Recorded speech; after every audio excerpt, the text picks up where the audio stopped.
Anyway, I'm Ceci Sparrow. I am the social media manager here at the Frontline. And today we're going to have a discussion about Black maternal health because, as Dejanay and I had a discussion a couple weeks ago, it's more than coincidence how, it doesn't matter who you are or who you talk to.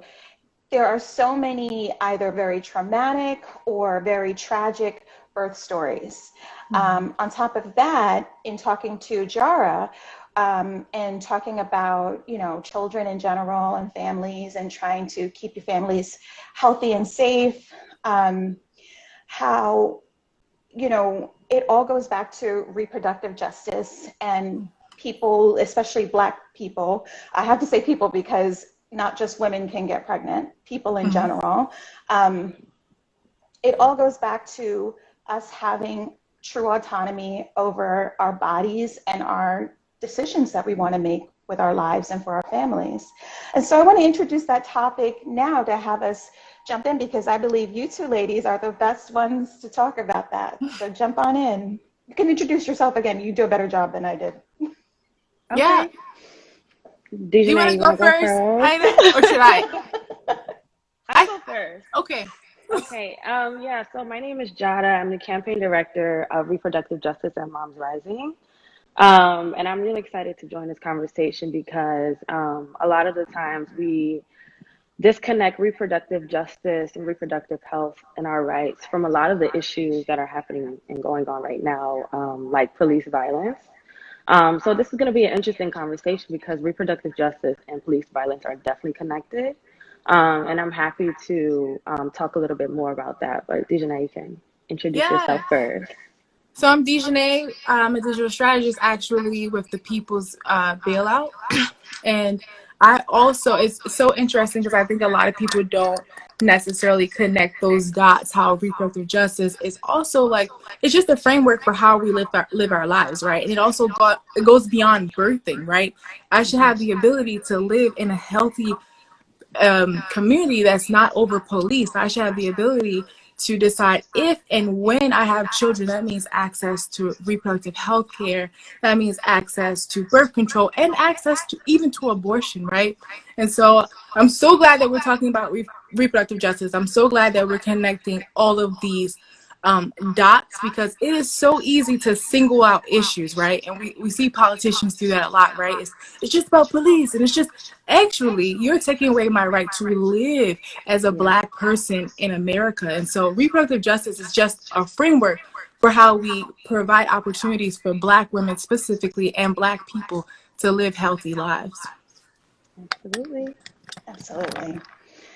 And on top of that, it's also our right to truly be free. You can't be free if you're living in a framework that has limitations and you're not able to overcome them. Diarra, true reproductive justice, what exactly do you think that looks like? Like if we could blue sky it, what do you think that looks like? So reproductive justice to me is a human right for all people. This includes Black women, Black people, trans people, people within the community, people with disabilities, people with that have language barriers.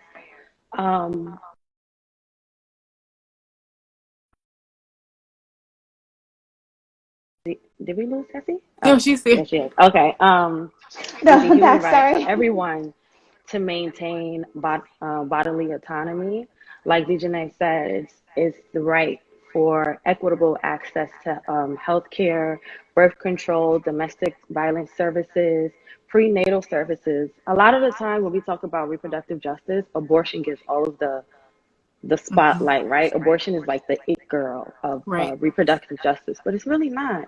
And when we talk about reproductive justice, it's not only about the right to choose, but it's the right to equitable access to choose.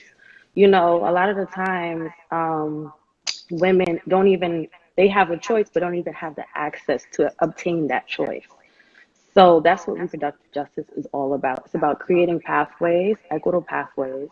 It's about creating safe communities It's about creating just an environment, a safe environment for all people to thrive and be able to choose what they want to do with their lives. It's also about the way people, it's also about giving rights and giving access to people to raise their children in safer environments. I think that's also a key component that's left out of the conversation, is like for people, because a lot of people who go for abortions are already mothers. They already have families.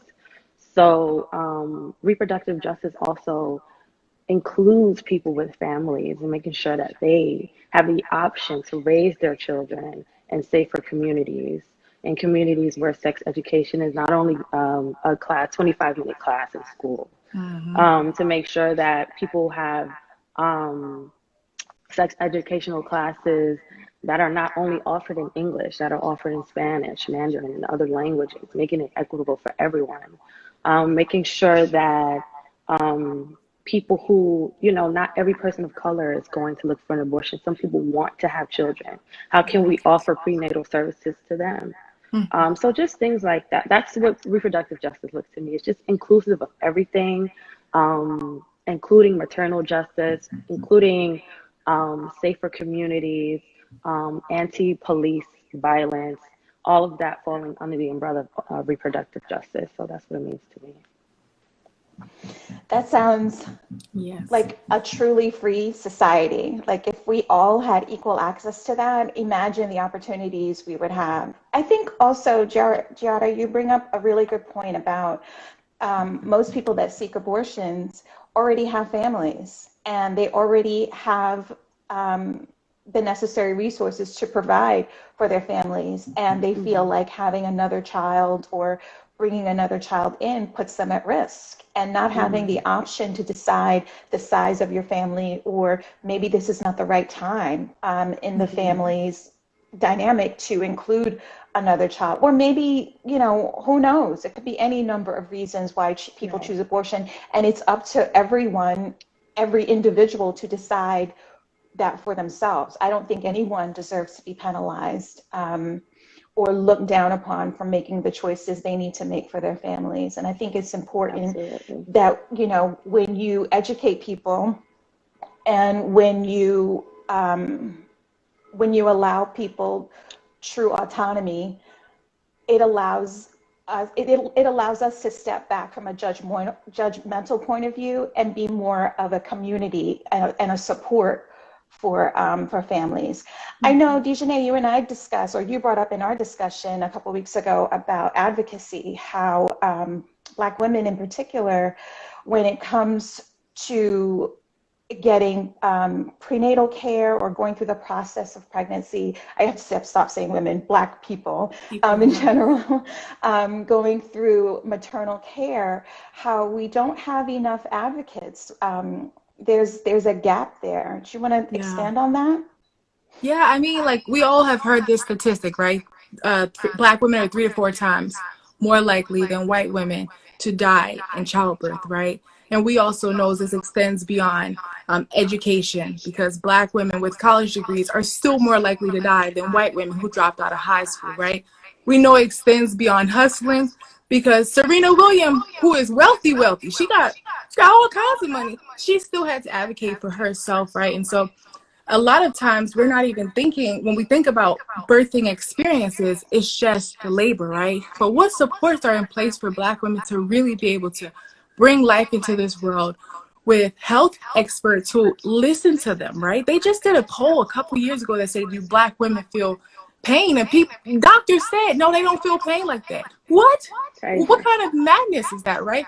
And so it's not just like the actual medical system that we have to address the racism that's baked into our medical systems, but we also have to address the lack of support.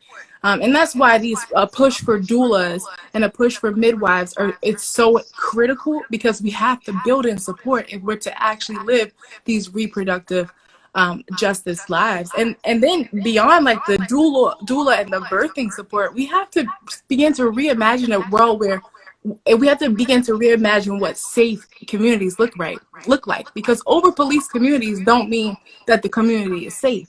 And every time we add a name to that list of a person shot and killed by police, we're destabilizing families. Every time ICE comes in and takes somebody, takes a father, takes a mother, you destabilize the family, which could literally drive a family into poverty. So now we're looking at poverty. You know what I mean? So there's so many systems that literally uphold racism and oppression and that block access that Black women and people need to be able to raise strong, healthy families. And so we have to think about the birthing support, but we also have to think, like Diarra said, we have to think about like the full life experience support that people need. Like, I need my children to get sex education, right? I need, you know, it was so interesting. My mom always says, like, as soon as you could go to school, I moved to a white neighborhood because I wanted you to be able to get the best education. I shouldn't have to move to a predominantly white neighborhood for my child to be able to go to school and have teachers that care about them, that actually are teaching them their real history. I shouldn't have to move to a white neighborhood for that. So we have to begin to think about, like, what does it actually take for Black women and people and their children and families to live these healthy lives with access, full access to resources. I want to also just chime in real quick and just mention two things. The first thing is that when we're having this conversation, we're talking about free Black people. We haven't even mentioned people who are incarcerated. Women who are incarcerated are forced to give birth in shackles. Women who are forced to be in labor in shackles on their bed in prison. So I just want to make sure that we're including that demographic in this conversation. Yeah. Because if we're experiencing this in free life, I don't even, want to talk about or even think about the trauma that those women are facing inside. So I just want to lift them up and make sure that they're being represented in this conversation. And then another thing that I also want to add in too is that as we're fighting for equitable access, as we're advocating for better reproductive health, better reproductive rights, there are bills as we speak being introduced by lawmakers that go against everything that we want. You know, there are over 200 bills right now being presented that attack trans people right now, their health care, which is crazy. There are bills attacking Black women right now as we speak. So I just want folks to know that it's not as easy as it sounds. It's not as easy as it looks. But we are working against something. We are working against a lot of things. Racism is the top thing, but we're also working against actual policy that are trying to be put in place to stop all of the progress, everything that we aim to fight for. It's a certain type of evil to block access to health care during a pandemic that has claimed the lives of hundreds of thousands of people. That's just evil. Yeah, it truly is. When you guys were talking about doulas and midwives, can you guys hear me okay? Yeah. Yeah. Okay. When you're talking about doulas and midwives, I just read this morning, it was a post advocating for midwifery as a career choice. Yeah, as a career choice in nursing. And they made the distinction that midwives and doulas don't speak for their clients' patients. What they do is they make sure that they are heard. And I think that also is a big part of what's going on. We talked about all the bills, all the legislation that's going against what we actually need to be free and live free and healthy lives. On top of that, not having the community support. You know, like a lot of times moms return home after giving birth, and, you know, there's a lot that happens. You spend, 10 months growing a tiny human, and then they just let you out of the hospital and you sometimes don't have the community support there. You know, sometimes, unfortunately, I just read a story also this morning about a mom who went home with a set of twins. She had lost, for all intents and purposes, her mom the person who was in the mom role for herself. And months before, she had lost her husband. And unfortunately, going through postpartum, along with not just one, but two babies, in a new place, because this was a new apartment for her, she unfortunately made a tragic choice to, I don't want to say kill, but yes, exactly what happened to her babies. And now she's going to be incarcerated. So, you know, an entire family is gone. And it would have been very simple to provide someone like that with the community support that they need. Ideally, what do you guys imagine what true community support could look like for people going through postpartums? Or even, I know, Dejanay, you were mentioning you're looking into becoming a foster mom. I was also a foster mom. You bring home a new baby, and I had a toddler, and I was given a 3-month-old, and I was like, wait a minute, I don't remember how to do this. This was only like a year ago, but I forgot how to do all this stuff. And I did rely on a lot of support from my friends. But what do you guys imagine true community support should look like? It's funny you just brought up the foster. We literally got a foster daughter, 5 months old, last week, and you know, you do the training, you take all the training, you take all the courses, you're trauma informed. That don't make you a mama, right? Like, that does not equip you for the actual tactical parts of keeping a small human alive. And like, it has to stretch beyond keeping this child alive, right? What does she need developmentally? How do we get her on track? How do we make sure that she meets all of her? We took her to the doctor, and they're like, she's performing at the level of a 2-month-old. My question is, what does she need? That also looks like physical therapy appointments, additional appointments, making sure we have her scheduled.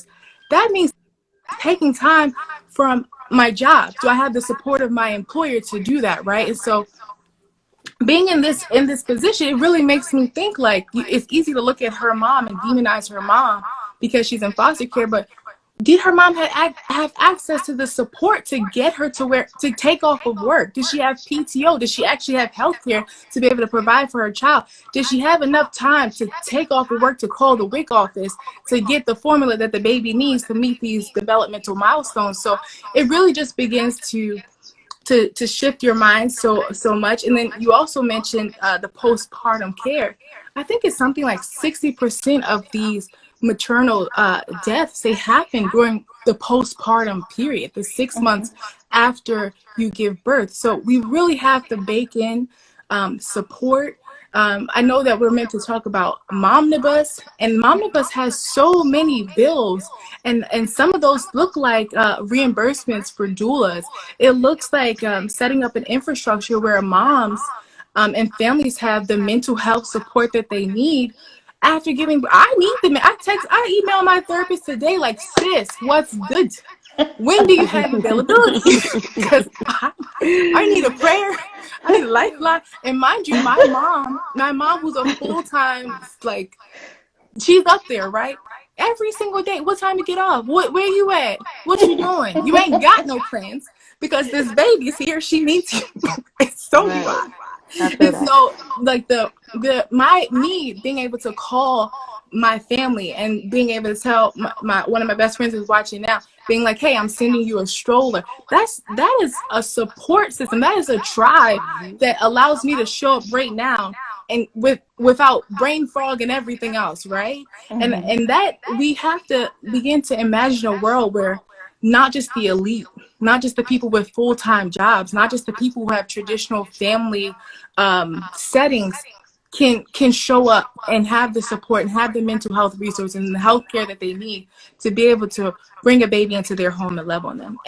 This is a right that every single person should have, regardless of the money they make or who they are, the education. So I don't know, every time, like, when I imagine a world, this is it, it's reproductive justice. I imagine a world where reproductive justice is the standard, and where we look at other moms and other birthing people and we automatically believe that they deserve this, period, because they're human.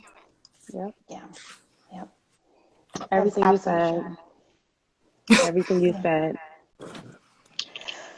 Do Do we want to bring in, I know that Tina, we were going to rely on Tina to talk policy, but I think we should also talk about a little bit of the Thrive Act and the Breathe Act, to talk about what the ideas in there potentially, how that could help us. So you guys can jump in because that's not my forte. Okay, yeah, I'm happy to talk about the Breathe Act. I think that just to add on to a little bit of what you said, Dejanay, we have to start. I'm so grateful to be a part of this conversation. But I'm gonna say that we have to continue conversations where we talk about post-traumatic stress, postpartum stress, and what that looks like, what that sounds like, what terminology is used. A lot of times the educators, people in academia use language with regular folk like me, and I'm like, I don't know that word. I don't know if I'm feeling that way because I don't know that word.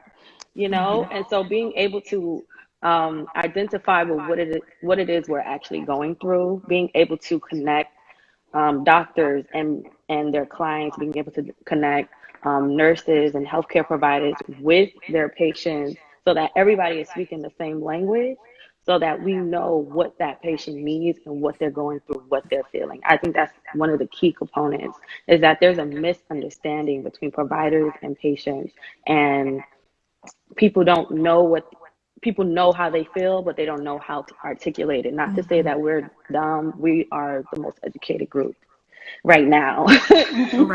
But sometimes we don't know how to articulate it. Motherhood is new for a lot of people, and even when it's not, there's just that disconnect. And so I think that the Breathe Act is a bill that has been introduced by the Movement for Black Lives. Monifa, who is very near and dear to me, has led the way for Moms Rising to take part in this introduction of a bill. But basically, what it will do is it will establish police-free schools. I have it written down right here, but what we aim to do is establish an environment where schools are police-free, where if someone needs help, they do not call the police, they call people who are trauma-informed care specialists. So if someone is is experiencing something mentally, or if they're having a mental breakdown, police are not trained at all in any way to handle that type of situation. So instead, putting systems and services in place for people who are specialized and trained in that area to come and handle the situation. We want to divest from policing, divest completely from the investment into police departments, and instead invest in housing, education, and healthcare. Those are the three main components that the Breathe Act aims to invest funding in, instead of policing. And so I think that those three things are the main components of the Breathe Act. But what it will do for Black communities is help us just like reimagine what community safety looks like. It will help us reimagine what healthcare looks like for Black people and people of color. I don't want to leave out Indigenous people because they're right along with us fighting. I don't want to leave out trans people because they are also leading this path to what that even looks like, what a community safety even looks like for them. Because let me tell you, community safety for Black women looks totally different from what community safety might look like for a trans Black woman or a trans youth person. So I just want folks to know that the Breathe Act covers all of these things. It includes everyone, and yeah. Specifically, I did a really quick scan through the Breathe Act, and what caught my eye were these items that were included. There's a health and family justice policy, which basically says all people must have access to high quality, equitable, and universal health care, including through a Medicare for all system.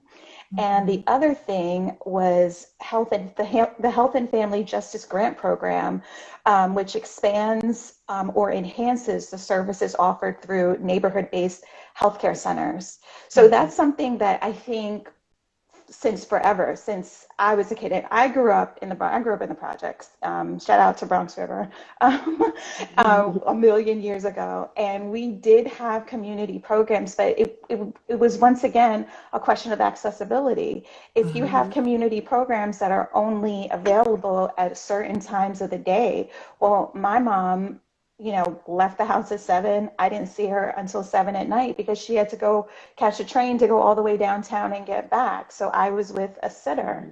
And, thank God she had that safety net in place, but not everybody does. And I think something as beautiful as the Breathe Act that will allow the funding to make these items available to everyone can truly make a huge difference in people's lives. Yeah. Absolutely. And we cannot talk about reproductive justice without talking about childcare. Like your story, my mom was a single mom. Childcare, I was childcare for my mother. I was a childcare. And I know a lot of people can relate to that being an older sibling, being that person, that childcare for your parents.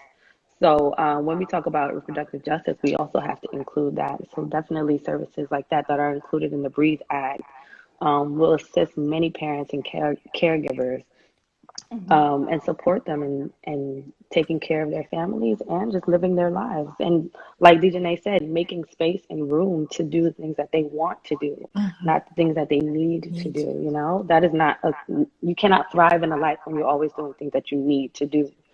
A full life means including things that you want to do, leisure time, all of those things are just as important, and Black people deserve. I can run down the Thrive Act too, really quick, and it's like I think there's some overlap there too. So one really sobering fact that has always stuck with me is that I think it's something like 1 in 3 Black women report seeing brown water come out of their faucet. Right. And so the Thrive Act is tackling kind of the social aspect and also the environmental justice aspect of recovery from the COVID pandemic. And so we keep hearing our president say, build back better. And it's like, if we're going to actually build back better, you got to be bold. And so the Thrive Act is asking to invest $1 trillion for the next 10 years in resources like environmental infrastructure, invest in the climate crisis. A lot of times these climate crises are hitting Black and brown communities, right? When Texas happened, a lot of the people whose houses were flooded were Black people. Right. And so it happens to our people. And so the Thrive Act is going to address both the social components, right? We're investing in jobs. We're investing in green jobs, care jobs, because daycare and elder care are a thing that people need access to.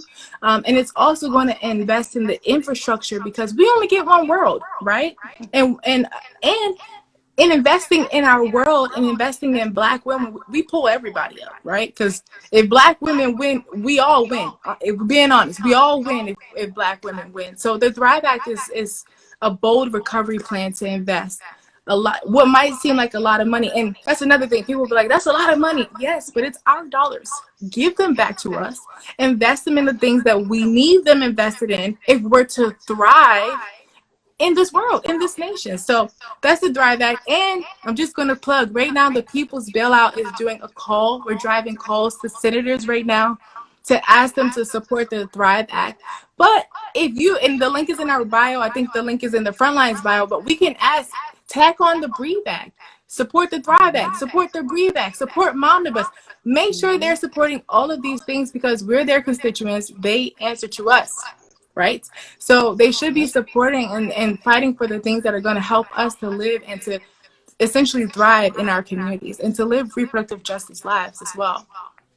And then one thing that Desiree always says, Desiree from the People's Bailout, she says, this is our money. We already paid into this safety nets. So we need them. give it back. Give us Yeah. give us a return on our investment. Jar, I'm gonna let you have the last word. Oh, okay.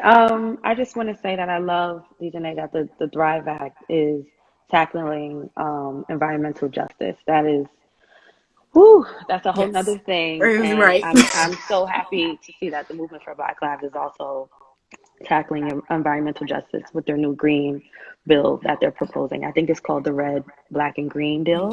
Yep. Yeah. Um, I'm I'm just so happy to see Black people being included in that movement because, as you know, as you just said, Dejanay, it's harming us the most, to be Yeah. honest. Um, but I'm so grateful for this conversation. I'm happy that we got a chance to talk about reproductive justice. I'm happy we had a chance to reimagine together what reproductive justice Yeah. looks like for us. Hmm. Because it's important that it comes from us. If it's about us, it Yes. should come from us. Mhm. So I'm just grateful to be here, and thank you so much, Ceci, for setting up this conversation. Well, thank you guys for agreeing to join me. This is such an important Yes. conversation, and it's really, really close to my heart. I think I told you guys some of the reasons why offline, and I love that we've had this time together. We even got a little extra time, so thank you so much. I'm so sorry that Tina couldn't join us. She had some really No. important points Yeah. about policy that I think Yep. would have been a fantastic addition to our conversation today. I do want to plug Moms Rising's Momnibus Action link, which will also, it's already on our link tree, but it will also be added to the comments here on this live. So thank you once Awesome. again for having lunch. We didn't do much eating, but thank you Um, guys so we much. have to do a part two. We Yeah, gotta do part two part soon. two. Yeah, we gotta follow this up. And we definitely have to get Tina on next time Yeah. Yeah. when we follow this up. Thank you guys so much. Enjoy the rest of Thank your you. day. And thank you everybody for joining us. We love all the Bye, loves. I y'all. saw all the hearts. Thank Yeah. you so much. Bye. Later. Bye everybody.